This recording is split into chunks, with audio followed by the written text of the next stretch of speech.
to the fourth and last tutorial on this series. We have here a program in Photoshop. What I've did here is I've imported La Pirogue, the boat, and I will use, and you guys are very familiar with Photoshop anyways, so I will just quickly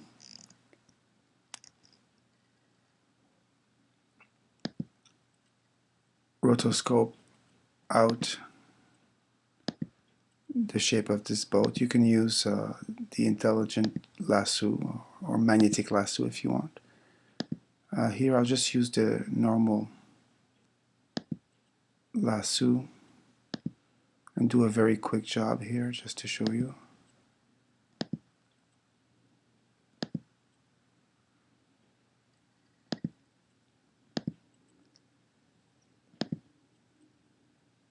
So once I close my mask here, I've established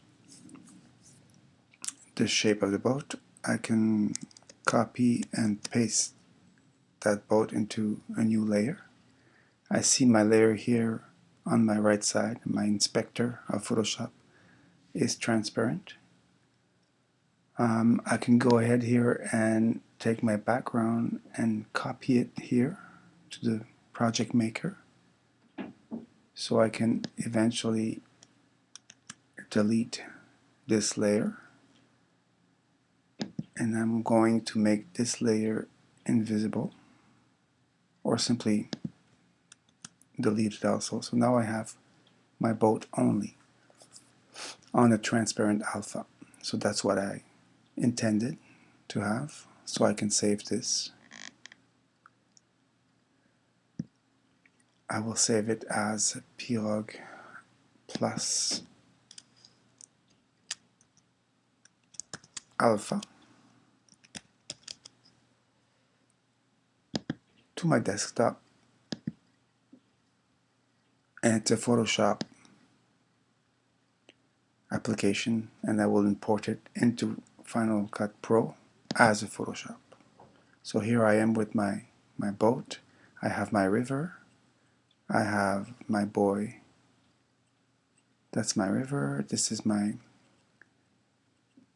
student that is pushing in the bottom of the water with a tool, with a stick, and my boat that I will import.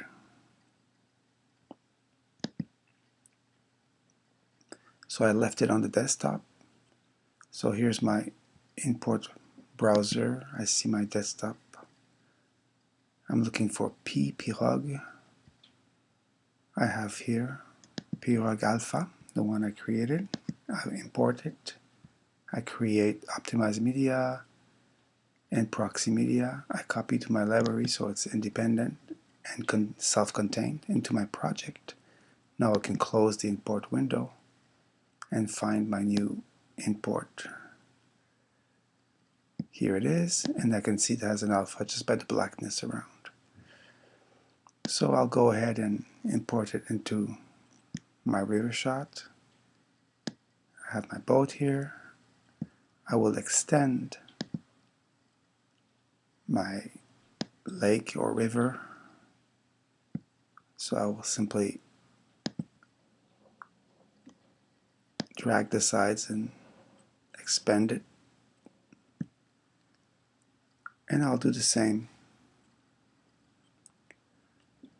with my boat here, and I'll expand it to fill the shot.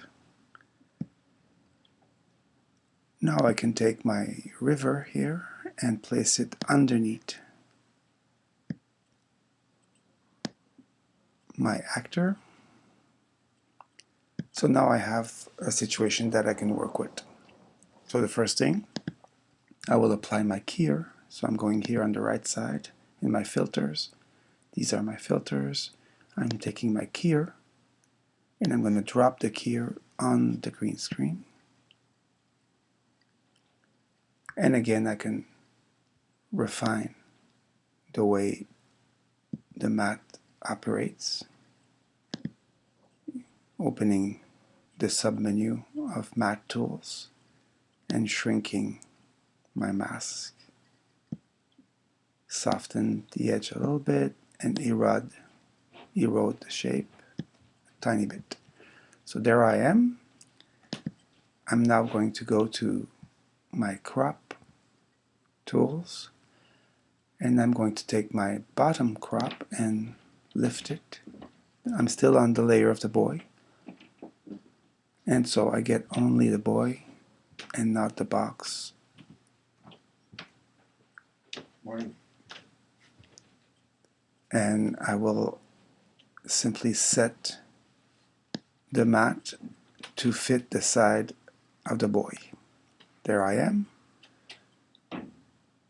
Of course, here I'm cutting the stick that he's pushing on, and I'll have to find a solution to not do that using my masking tools in Final Cut Pro. But I'll do that later and in another tutorial that's just a little bit more complicated. So now I can take the position in the transforms of my boy layer again, and I can take the Y position and set it a little higher,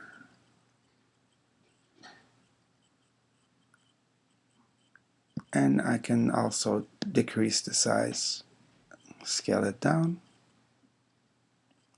That's pretty good. A bit more, like this. And again, using my crop tools, I will eliminate the left and right of the studio and the crop in the right. All these can be animated if you need to by adding keyframes on the right side of every adjustment button. Like here, I could add a keyframe and I can animate those crop in time. That's useful in some occasions. Now I will take the painting. Now I selected the painting layer. So now that the transforms I'm using here are the ones of the painting and not the boy. So I've expanded, I increased the scale here of my painting to fit my whole frame area. And now I will take my boat, and now the transform are applied to the boat, and I will set the boat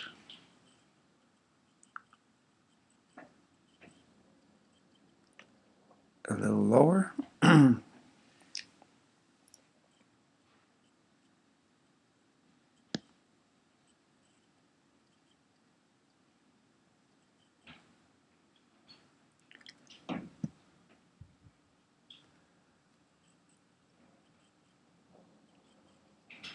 And I will take the layer of the boat and place it again underneath,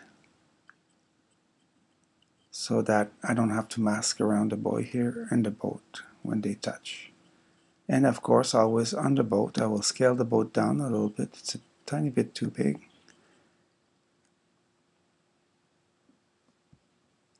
And selecting my boy layer, I will yet scale him down again.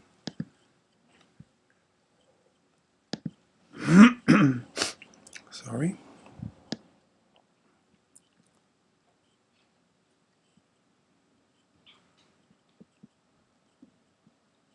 So here in the transforms of the boy layer, I will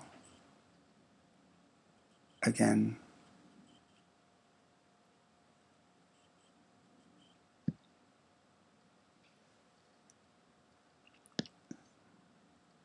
scale him down a little bit. On the layer of the boat, I will set the Y to be a little bit lower, and there we are almost. Less.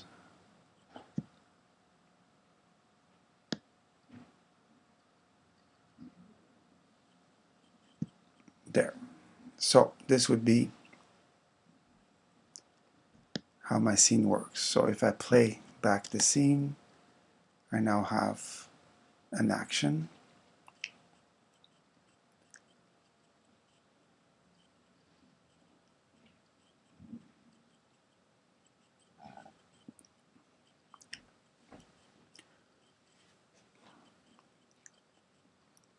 So the action here is that the boy and the boat are somehow on the side of the river bank, somewhere down here, and he's pushing the boat into the river. So in order to animate my character and the boat together, what I will do now is I will select boat. You see I dragged and selected both layers of the river. That's not exactly what I want to do, excuse me. I will select the boat and the boy. And now I will control click my selections and create a new compound clip. That means I will compress those two layers. It's going to be called boat rowing clip. And now I have, instead of two layers, I have one combined layer of the boy and the boat. So if I set my cursor here at the beginning of my timeline, now when I move my position of that new compound layer, I am moving both the boy and the boat together at once. So now I can set them and place keyframes for position and scale, because as he's going away, he's going to go smaller at the same time. So I'll set him somewhere outside the shot here. I can even put a little bit of rotation, a tiny bit of rotation, to set him a tiny bit in angle, not much. And I'll straighten that up later. And now I will go in time, move the cursor, the time cursor, for the action of the boy to go on, and I'll go to the end of the shot, and I'll reposition. First, my rotation, I will click on the numbers here, the values, and by clicking on the values, I'm opening the value browser, and I'll just write 0, put my rotation back to 0. I will scale him down. Because it's a new compound clip, it's 100%, so I'll scale him down not much, maybe 80%, and I'll move him sideways and up into the river using the X and Y values. Not too high, but maybe a little farther. And now when I play this back,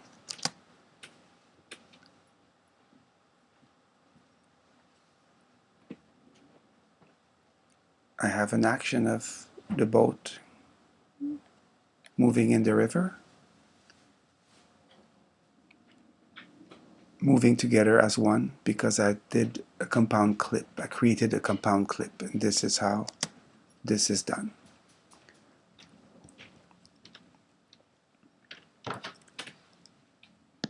So when I see you back in class, we will do some extended masking and add some ripple effect around the boat that is creating by all this movement, and perhaps try to add a real row in his hands that will follow his action. That's a bit more complicated because I will have to do this probably in After Effects, or I can create a row here that I can move and animate with him with very complex and complexity of motion and a lot of keyframes.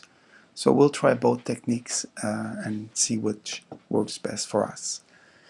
So thank you for following this tutorial, and I will see you in class. Have a nice Merry Christmas and Happy New Year.